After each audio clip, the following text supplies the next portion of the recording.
Major General Hawkins and Mrs. Hawkins, Major General Harrison and Mrs. Harrison, Lieutenant Colonel Williams, Lieutenant Colonel Dunham and Mrs. Dunham,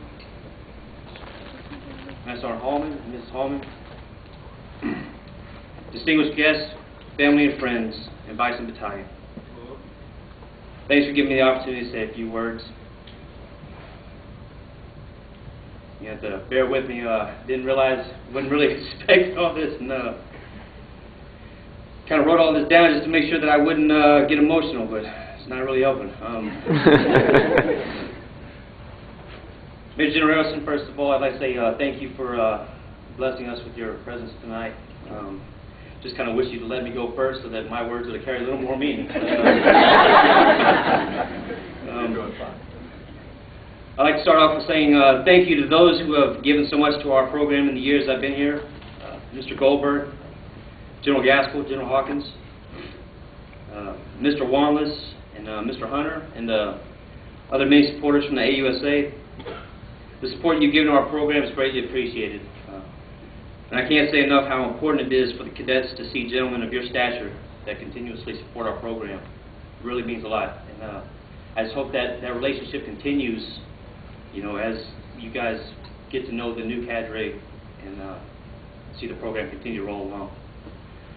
Lieutenant Colonel Williams, I remember when I first got here on that first day of PT, and there were 2 ranks in the formation, 5 cadets in each rank.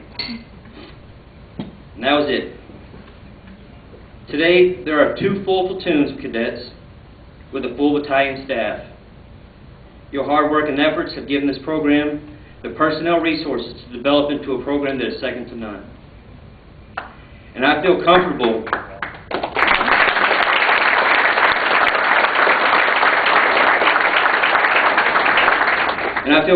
speaking for the entire program when I say thank you from all of us, sir. I don't know where Colonel Williams is at, but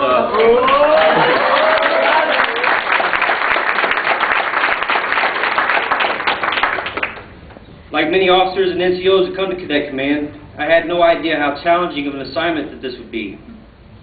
Reflecting back, I would say the only assignment that I've had that was more difficult was being a drill sergeant. And it's not that performing my mission in Iraq wasn't a challenge, but it's something that you spend your whole career preparing for.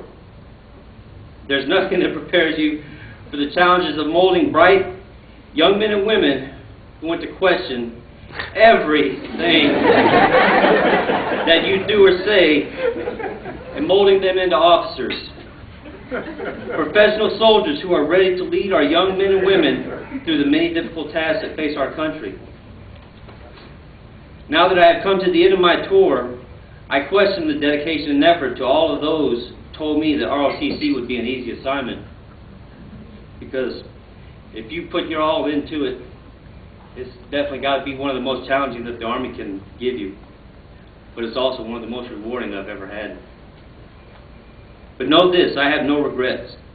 I have formed many great relationships while here that will last a lifetime. And isn't that what the Army's all about? When you take a look at some of the great leaders around you, you should know that if they performed at an equivalent level in the civilian sector, they could probably make a lot more money. But they continue to serve because they are part of something greater than that which can be obtained through monetary gains. And to me, that says something truly about them.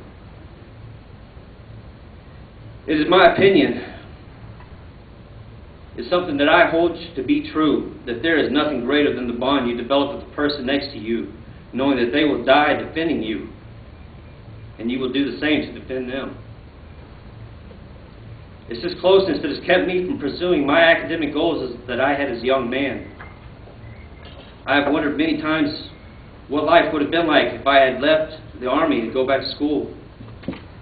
But when you have a wife and children as great as mine to go along with the experiences that the Army has provided me, I have no regrets.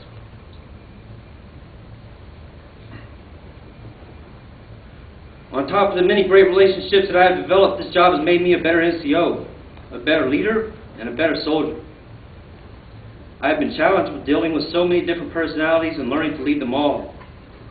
As a drill sergeant and largely as an infantry NCO, you only have to deal with two personalities.